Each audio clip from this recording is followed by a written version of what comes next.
다음에 오찬양 예배에도 생명의 떡으로 배부를 수 있는 귀한 시간 되기를 간절히 소망합니다. 저 어렸을 때 저희 동네는 우물이 사라지기 시작을 하고, 완전히 물론 버리는 건 아니고요, 그냥 뚜껑 덮어 놓거나 사용하지 않는다라고 하는 그런 가정하에 예전에는 빨래들도 많이 하고 물길로 오는 사람들도 많았는데, 이제 점점 줄어드는, 그리고 우물 곁에는 사람들이 거의 없는, 접근하지 않는 그런 곳이 되어버렸습니다. 이유는 간단합니다. 이제 관정을 해서 자기 집 앞에 이제는 물이 나오기 때문에 그렇습니다. 펌프질만 몇 번 하면 물이 나오니까 우물 가서 힘들게 그거 기르는 사람 없어지더라고요. 근데 저는 어렸을 때 몇 번인지 모르지만 상당히 많이 관정하는 걸 구경한 적이 있었습니다. 저희 집 그 수도 관정할 때도 보았고요. 주변에 있는 다른 집 관정할 때 저 어렸을 때는 재미난 게 하나도 없으니까 그런 거 구경하는 게 재미거든요. 여러분들도 이미 다 경험해 보셨을 거고, 요즘에는 TV 보면 아프리카나 그런 어떤 물이 부족한 국가에서 우리나라 사람들이 사랑을 베풀면서 그 수도를 가설하는, 관정하는 그런 모습들을 보았을 겁니다. 우리나라는 몇십 년 동안 파들어가도 바로 물이 나옵니다. 근데 아프리카 같은 데 이런 데는 10번 파고 20번 파면 한 군데 두 군데 나올까 말까, 거기에다 100m, 200m 들어가야 나오는 경우를 바라보게 되지. 얼마나 수고롭습니까? 물론 기계가 합니다만은, 기계를 움직이는 사람, 또 기대하면서 그것을 바라보는 일꾼이든지 아니면 주변에 많은 사람들이든지 애간장이 타지요. 애간장이 타면서 지켜보고 그럽니다. 자, 그러면서 그게 물이 터졌을 때 얼마나 행복해 합니까? 그 아프리카 아이들 얼마나 행복합니까? 흙탕물거든요. 처음에는 신경 안 써요. 그 물 나오는 데로 다 뛰쳐가서 막 맞으면서 막 희덕거리고 춤추고 얼마나 행복해하는지. 자, 근데 여러분 그 과정을 한번 생각해 보시기 바랍니다. 그 물을 얻기 위해서는 수십 미터 때는 수백 미터 관정이라고 하는 어려운 뭔가 땀 흘려야 되는 일들이 분명하게 있는 겁니다.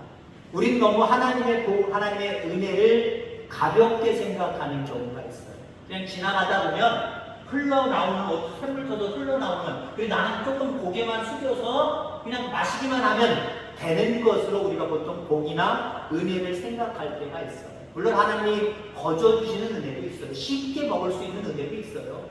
그런데 많은 경우, 오늘 형통이라는 단어가 나옵니다만은, 이 형통에 대해서는 우리가 도전해야 돼요. 노력을 기울여야 된다는 거지. 그 노력을 10m 정도만 노력을 기울여도 되는 형통이 있기도 하지만, 때로는 200m, 300m 그 이상을 관정해야 되는 그 오랜 땀과 수고가 있을 때 주어지는 그런 어떤 형통도 있다라고 하는 겁니다. 자, 그래서 오늘 제목의 말씀이 형통에 도전하라라고 하는 거예요. 형통은 그냥 땅에서 죽는 게 아니에요. 가볍게 내게 얻어지는 게 아니에요. 열심으로 노력하고 신앙 안에서 도전하는 사람들만이 콸콸콸콸 쏟아지는 형통의 은혜를 받을 수 있다라고 하는 겁니다. 여러분, 성경의 인물 중에 굴곡이 많은 드라마틱한 인생을 살아가는 사람 누굴까요? 많이 있습니다. 많이 있는데 그 중에 저는 오늘 본문에 요셉을 들어보고자 합니다. 정말 우여곡절이 많았어요. 굴곡이 참 심했습니다. 꿈을 꾸고 아버지의 사랑을 독차지하면서 채색 옷을 입고 맛있는 반찬은 내 앞에 더 많고 아버지의 그 사랑 가운데 얼마나 행복하게 살았습니까? 그런데 형들에 의해서 노예로 팔려 감옥에 갇히기까지 합니다. 그리고 나중에 극적으로 그가 애굽의 총리가 되기도 합니다. 그러니까 굴곡이 상당히 심한 그런 모습을 살아간 사람이다라고 볼 수가 있습니다. 자, 성경은 그 요셉을 뭐라고 평가하냐면 형통한 사람이다. 요셉이 형통했다. 한마디로 이렇게 형통이라고 하는 단어를 요셉과 같이 붙여드립니다. 요셉은 형통한 사람이고 형통한 사람이 바로 요셉이었다 라고 이야기하고 있다라고 하는 겁니다. 과연 형통이 무엇이기에 요셉 같은 경우는 점점 사실 나빠지잖아요. 애굽의 총리가 되기 이전까지 한번 생각해 보세요. 점점 나빠지잖아요. 아브라함이 사랑하는 나엘에게서 얻은 11번째 아들이지만 태어날 때부터 얼마나 사랑을 받았을까요? 편해입니다, 편해. 앞에 형들은 그렇게 사랑하지 않았어요. 앞에 아들들은 그렇게 사랑하지 않았어요, 아브라함이. 근데 요셉을 얼마나 사랑했습니까? 극진히 사랑했죠, 정말. 그런 가운데 17세에 형들의 미움을 받아서 모욕하려고 합니다. 정말 심하기 심한 모습으로 계속해서 어떤 고통의 골짜기로, 불행의 골짜기로 접어드는 요셉의 모습을 보는데, 지금 아직 본문 속에 요셉이 애굽의 총리가 안 됐단 말이에요. 근데 성경은 뭐라고 하고 있어요? 그가 형통한 사람이다.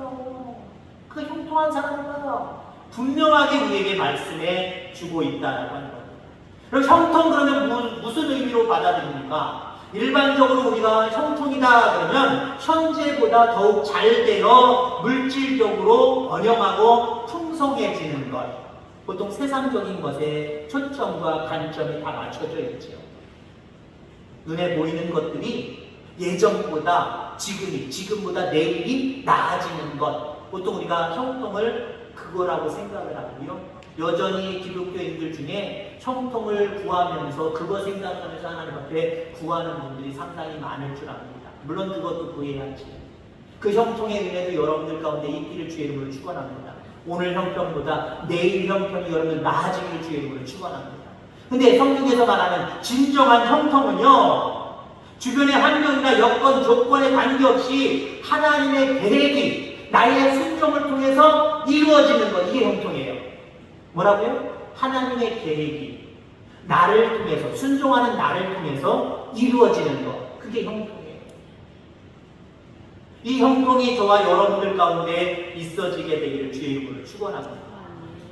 자, 그러면 오늘 요셉이 도전했던 형통, 우리가 도전해야 될 형통, 어떤 형통일까요? 앞서서 얘기한 것처럼 눈에 보이는 거, 이거 잘 되게 해주세요. 그런 형통. 물론 여러분들 1순위는 아니지만 그것도 끼워 넣으시기 바랍니다. 하나님 그것도 허락하시는 하나님. 아멘? 건강이 안 좋았어요? 건강이 좋아지는 형통이 있기를 주의 이름으로 축원합니다. 물질적으로 여유가 없었습니다. 날마다 쪼들리며 살았습니다. 근데 앞으로 여러분 물질의 복을 받으셔서 충분하게 자녀들, 충분하게 내일, 충분하게 하나님의 일을 감당할 수 있는 그 물질적인 형통이 있기를 주의 이름으로 축원합니다. 자, 근데 오늘 여러분들과 이야기하고자 하는 그런 진정한 의미의 형통은 그게 아니에요. 더 깊은 의미가 있는 우리가 도전해야 될 형통이 있습니다. 그 첫 번째는 하나님이 나와 함께하는 거예요. 그게 제일 큰 형통이에요. 내가 세상적인 것들은 다 전에보다 나아졌는데 하나님은 내게서 멀어졌다. 다 나아지면 뭐합니까? 오전 설교를 얘기하면 다 나아졌는데 하나님이 꺾어버리시는 거예요. 너희들을 얻어놨는데, 구해놨는데, 내가 너희들을 소유해놨는데 하나님이 하루아침에 꺾어버리세요. 이 불행이 어디 있어요? 이 불행이 어디 있습니까? 그래서 가장 진정한 의미의 첫 번째 형통은요, 하나님이 나와 함께 하시는 거예요. 오늘 요셉을 1절부터 6절까지 또 23절을 띄워서 읽었습니다만은 거기에 계속해서 말하고 있는 게 뭡니까? 2절 말씀해 보세요. 여호와께서 요셉과 함께 하심으로 그가 형통한 자가 되어. 요셉이 형통했다라고 하는 이전에 누가 함께 했대요? 하나님이 함께 하셨대요. 이게 우선순위라는 거예요. 이게 먼저 돼야 된다는 거예요. 하나님과 함께 하지 않는데 뭔가 잘 됩니다. 그 불행이에요, 불행. 이걸 여러분 복이라고 생각하지 않기를 주의 이름으로 축원합니다. 나는 하나님과 점점 멀어지는데, 내 기도의 삶이 점점 멀어지고 주님을 가까이 하는 삶이 점점 멀어지는데 나는 잘 된다. 예수 안 믿어도 잘 되네? 라고 생각하면 행복해하지 마세요. 언제 꺾으실지 몰라요. 하나님과 함께하는 것, 하나님이 나와 함께하시는 것, 여러분들 이것이 진정한 형통임을 기억하기를 주의 이름으로 축원합니다. 예수님과 제자들이 함께 배를 타고 갑니다. 예수님은 주무시고 계셨지. 갑자기 풍랑이 일어납니다. 제자들이 나름대로 자기들 노력으로 어떻게 좀 해보려고 했는데 할 수가 없어. 죽게 되었습니다. 예수님을 깨우고 예수님 일어나세요. 정신 차리세요. 우리 죽게 됐어요. 그때 예수님이 일어나시면서 바람과 바다를 명하셔서 잔잔하게 하십니다. 그리고 제자들에게 뭐라고 말씀하십니까? 너희들이 왜 믿음이 없냐? 라고 이야기합니다. 그 믿음을 뭔 믿음을 얘기하는 걸까요? 내가 입에 너희가 함께 타고 있잖아. 함께 타고 있다라고 하는 그 믿음 왜 안 나와줬어? 처음부터 나를 깨우지. 아니면 처음부터 나 주님이 함께 계시는데 이 바람과 이 파도가 웬 말이냐? 물러가라. 그랬으면 예수님 안 깨워도 물러갔을까요? 안 물러갔을까요? 물러갈 줄 믿습니다. 네? 물러갈 줄 믿습니다. 그거예요, 여러분들. 근데 제자들 보세요. 예수님이 함께 계심을 인지하지 못했어요. 그리고 그 자기들 노력으로, 햇사람들 많잖아요, 제자들. 자기들 노력으로 한번 애써봤습니다. 여러 모습으로 애써봤어요. 안 돼요. 결국 죽게 되니까 예수님이 눈앞에 딱 보여지기 시작. 그때부터 보여지기 시작해요. 오히려 예수님은 뭐 꾸짖는 듯 깨우잖아요. 예수님이 말씀으로 바람과 바다를 잔잔케 하십니다. 그 배에 예수님이 타고 계신 걸, 그들과 함께하고 있는 걸 잃어버렸어요. 잃어버리니까 어때요? 걱정하고 염려하고 이제 죽게 되었다고 절망하고. 혹시 우리의 삶은 아닙니까? 그 성통가는 거리가 먼 삶을 나는 살고 있다고 하나님 앞에 하소연하고 있진 않습니까? 주님이 나와 함께 하시는 것, 그것이 형통이에요. 또 형통의 출발입니다. 주님이 여러분들과 함께하고 계심을 확신하며 살아가는 저와 여러분들 다 되기를 주의 이름으로 축원합니다. 자, 그 다음에 형통은요, 우리가 도전해야 될 형통은요, 하나님이 상황을 이길 힘을 주시는 것, 이걸 여러분 구하시기를 주의 이름으로 축원합니다. 우리는 보통 하나님을 띄워놓고 상황이 좋아지는 걸 형통이라고 보통 이야기해요. 그러니까 상황만 말합니다. 상황에다가 초점을 맞춰요. 하나님 나한테 이런 상황이 벌어졌어요. 어떻게 해요? 하나님 이거 좋게 해주세요. 낫게 해주세요. 물론 구하기는 구합니다만은 너무 상황에 집중하고 있다는 거죠. 형통은 그 상황 가운데 하나님이 나에게 힘을 주셔서 이기게 하실 것이다. 여기서부터 형통은 시작되는 거예요. 이 형통이 저와 여러분들 가운데 있게 되기를 주의 이름으로 축원합니다. 사실 요셉의 삶은 고난의 연속입니다.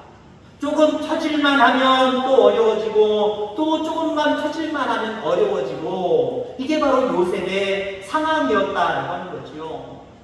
사람이 점점 상황이 나빠지면 여러분 어떻습니까? 불평과 불만이 늘어나요. 한숨이 늘어납니다. 그런데 요셉을 보면은요, 마땅히 우리처럼 한숨이 늘어나고 불평과 불만이 많아져야 될 그 상황 속에서도 그렇지 않았다라고 하는 거예요. 원망하거나 낭만하는 모습이 전혀 보이지 않았다라고 하는 겁니다. 그렇습니다. 형통은 그런 거예요. 형통은 상황이 변해야 형통이 졌다, 이게 아니에요. 상황은 그대로 있을 수 있어요. 상황은 그대로 있을 수 있지만 이 상황을 극복해낼 수 있다라고 하는 믿음을 갖게 되는 것, 그게 여러분들 형통임을 기억하기를 주의 이름으로 축원합니다. 출애굽한 이스라엘 백성들 보세요. 자유를 얻었고 살 땅을 약속받았으며 먹고 마시는 문제가 없었습니다. 그럼에도 불구하고 우리를 왜 여기까지 데리고 나와서 죽게 하느냐. 상황은, 광야의 상황은, 눈에 보이는 상황은 그렇게 좋은 상황은 아니었거든요. 말 그대로 애국이 훨씬 나았을지도 몰라요. 거기서 살 수 있는 집들이 있었고, 그늘이 있었고, 피할 어떤 그 보호막들이 있었고, 그게 있었잖아요. 광야에 나오니까 아무것도 없이 모래바람만 휘 불뿐입니다. 저녁 낮에는 춥기까지 합니다. 불평과 불만 속에 살아가고 있잖아요. 근데 여러분들, 사도행전 16장에 보면 바울과 실라가 나옵니다. 감옥에 갇혔어요. 복음을 증거하다가 감옥에 갇혔어요. 그 상황 가운데 불평합니까? 원망합니까? 바울과 신라는 불평하지 아니하고 원망하지 않습니다. 어떻게 됩니까? 하나님이 건져주시는 거지. 옥문을 열고 착고를 다 풀어주시면서까지 나오게 하시더라라고 하는 거예요. 그렇습니다. 형통의 시작은 어떤 상황 속에서도 그 상황 속에 하나님이 역사하실 것을 믿는 것, 이게 형통입니다. 이런 형통이 저와 여러분들 가운데 있게 되기를 주의 이름으로 축원합니다. 자, 또 마지막으로 우리가 도전해야 될 형통은요, 궁극적으로는 복이 임하는 거예요. 우리가 좋아하는 그 복이 임하는 거예요, 결국은요. 좋은 것만, 나 세상은 변하지 않고, 상황은 변하지 않고, 뭐 좋아하는 것이 없어도 하나님이 함께 하시면 다지. 다긴 반대. 그래도 믿는 자들에게는 이런 표적이 좀 따라야 되잖아요. 눈에 보이는 어떤 복도, 형통도 있어야 되지 않겠습니까? 여기서 우리가 말하는 그 형통, 그 복이 나오는 거예요. 근데 우리는 앞에 두 가지를 쓱 빼놓고 보통 세 번째, 마침내 내게 복이 임했다, 이렇게 되었다, 이걸 너무 강조하거나 여기에 초점을 맞추고 있다라고 하는 거죠. 순서로 따지면 하나님 나와 함께 하셔야 되고요. 함께 하시는 그 하나님 때문에 어떤 상황이든지 나는 불평불만하지 아니하고 그 문제를 해결하시는 하나님을 나는 믿고 따라간다. 그럴 때 세 번째, 진짜 눈에 보이는, 세상 사람들도 보고 인정할 수 있는 형통의 복이 우리 가운데 임하는 겁니다. 이런 모습으로 도전해 갈 수 있게 되기를 주의 이름으로 축원합니다. 성경에 보면은 반전의 어떤 드라마, 반전의 역사들이 많이 있는 것을 바라보게 됩니다. 하만에 의해서 죽음을 당할 위기에 있었던 에스더가 죽으면 죽으리다라고 하는 심정으로 기도할 때 멸망당해야 될 유대인들이 멸망당하지 아니하고 살고, 하만과 그의 족속들이 장대에 꽂혀서 멸망당하죠. 이건 극적인 장면이에요. 이스라엘이 그렇게 돼야 돼. 장대에 꽂혀서 모르드게나 이런 사람들이 다 그렇게 죽어야 되는데, 멸망당해야 되는데, 오히려 하나님이 극적으로 그들을 보호하시잖아요. 그리고 그렇게 만들려고 했던 하만과 그의 족속들이 장대에 달려 죽는, 멸망하는 그런 모습이 보여지지. 빵 한 조각 아들이랑 먹고 죽어야 되겠다라고 했던 과부가 그 빵으로 엘리야를 대접할 때에 그 밀가루통과 기름통이 끊이지 않고 계속해서 솟아나는 모습들을 우리가 바라보고, 오늘 본문의 말씀도 마찬가지예요. 저 죄인의 골짜기까지 휘말렸던 요셉, 극적으로 꿈을 잘 해석해 줌으로 말미암아 애국의 총리가 되잖아요. 자, 이 모든 반전의 배후에는 하나님의 역사가 있었음을 기억하시기를 주의 이름으로 축원합니다. 여러분들 삶 가운데서 상황이 힘들어도 반전의 역사가 쓰여지기를 바랍니다. 그 반전의 역사가 쓰여지기까지는 하나님의 역사하심이 분명하게 있다라고 할 수밖에 없는 겁니다. 여러분들께 고백할 수 있기를 바랍니다. 하나님이 개입하시면 형통해진다. 시작. 하나님이 개입하시면 그겁니다. 하나님이 개입하시면 우리의 모든 삶들은 역전되는 거예요. 형통해지는 거예요. 은혜가 넘치는 겁니다. 그런 복이 저와 여러분들 가운데 있게 되기를 간절히 소망합니다. 점점 나빠지는 상황만 보면은 사실 요셉에게는 소망이 없어요. 뭐 형들보다 아버지 엄마보다 훨씬 높은 자리에서 오히려 저를 받을 수 있는 그런 위치로 하나님 나를 세워주신다, 이런 꿈이 있을 때, 우리 아버지의 삶 속에 채색옷을 입고 살아갈 때 얼마나 소망이 있었습니까? 미래에 대한 꿈이 있었고 늘 행복했을 겁니다. 근데 형들의 눈에 미움털이 바뀌고 형들이 결국 애국으로 가는 상인들에게 팔아넘기고 노예가 되고, 노예로 있다가 안 주인의 그런 어떤 거짓된 증언에 의해서 감옥에 가서 죄수가 되기도 하고, 점점 나빠지는 상황이에요. 점점 나빠지는 상황 속에서도 요셉이 간직한 것이 무엇인지 아십니까? 하나님이 주신 꿈이었어요. 하나님이 주신 비전이었습니다. 다시 말해서 자기 속에 함께 하시는 하나님을 믿은 거예요. 다른 사람들은 다 형통과는 거리가 멀었어요. 무슨 형통! 불행하지만 않으면 다행인데 왜 나는 점점 불행의 구렁텅으로 떨어져 갈까? 이게 내 팔자냐? 팔자 타령해야 될 사람이 요셉입니다. 근데 자기와 함께 하시는 하나님을 조금도 의심하지 않았어요. 이 상황 속에서도 하나님은 나와 함께 하신다. 꿈을 주셨던 그 하나님은 나와 함께 하시고, 아무리 상황이 어려워서 지금 내가 불통하다고 할지라도, 형통이 아니라 불통하다고 할지라도 이 모든 상황 속에 배후의 역사하시는 하나님의 은혜 가운데 역전될 것이다. 아마 이런 꿈이 요셉에게 분명히 있었을 겁니다. 그랬을 때 하나님께서 그를 감옥에서 건져주신 정도가 아니잖아요. 그냥 감옥에서 건져주시고 조금 더 형통의 은혜를 베푸시면 죄인의 문서 찢어버리고 아버지 곁으로 돌아가는 정도? 그것만 봐도 이 사람들의, 이 요셉에게는 엄청난 형통이었을 겁니다.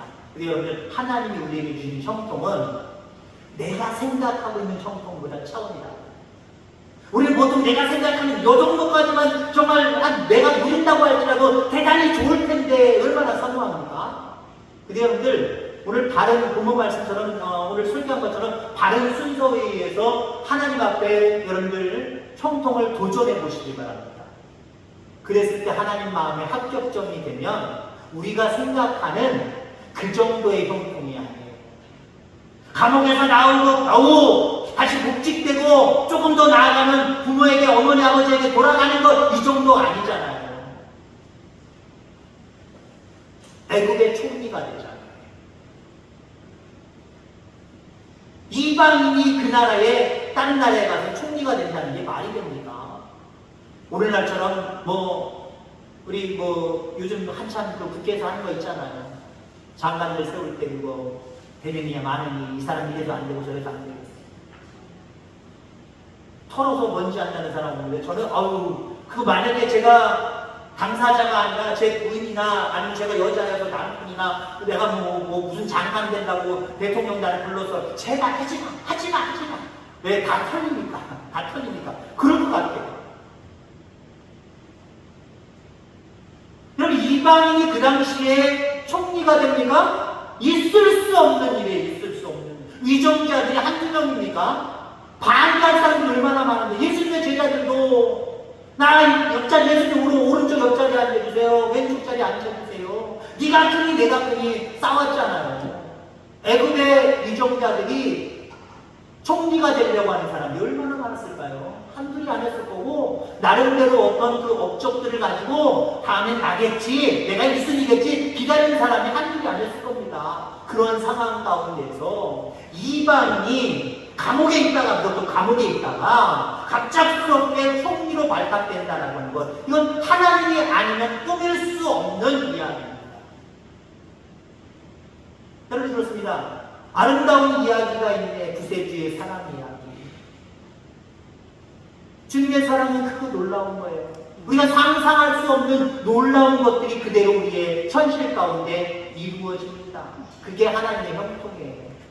이 형통에 여러분들 도전하시기를 주의 이름으로 축원합니다.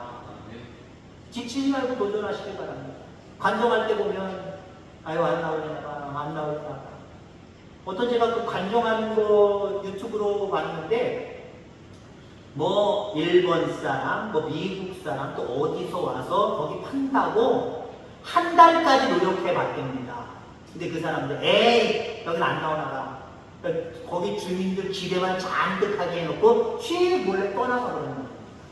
근데 한국 사람들은 와가지고 몇 달이 되도록 계속해서 기계가 고장나면 그 기계를 부품이 없어서 사러 가는데 하루 종일 수도까지 갔다가 또 하루 종일 와야 되는 그런 상황이 됩니다. 근데 나중에는 돈도 안 받고 얼마를 드릴까요? 우리가 얼마를 드려야 될까요? 필요 없습니다 하고 떠나가기까지 하면서 그렇게 정성을 다해서 하드라는 거예요. 결국 물을 만나고 해결해주고 거기에서 시설까지 다 완벽하게 꾸며주고 가게 되는 거죠. 여러분들, 우리 또한 형통에 도전하다가 실망할 수가 있어요. 왜? 조금만 타면 나오는 형통이면 좋겠지만, 그런 형통도 있긴 있어요. 있겠지만 우리가 상상할 수 없는 그 이상의 형통이 우리에게 터져 나오려고 하면 조금 파서는 있을 수 없는 일이잖아요. 더 깊이 파야 수십 년, 수백 년, 수천 년을 써도 콸콸콸콸 나오는 그 물을 만나지 않겠습니까? 끝까지 포기하지 말고 주님이 나와 함께 하심을 믿으면서 주님이 허락하시는 그 형통에 도전하시길 바랍니다. 그래서 눈에 보이는 것이든 보이지 않는 것이든 하나님의 형통으로 여러분들 삶 가운데 행복이 넘치기를 주의 이름으로 축원합니다. 하나님 아버지가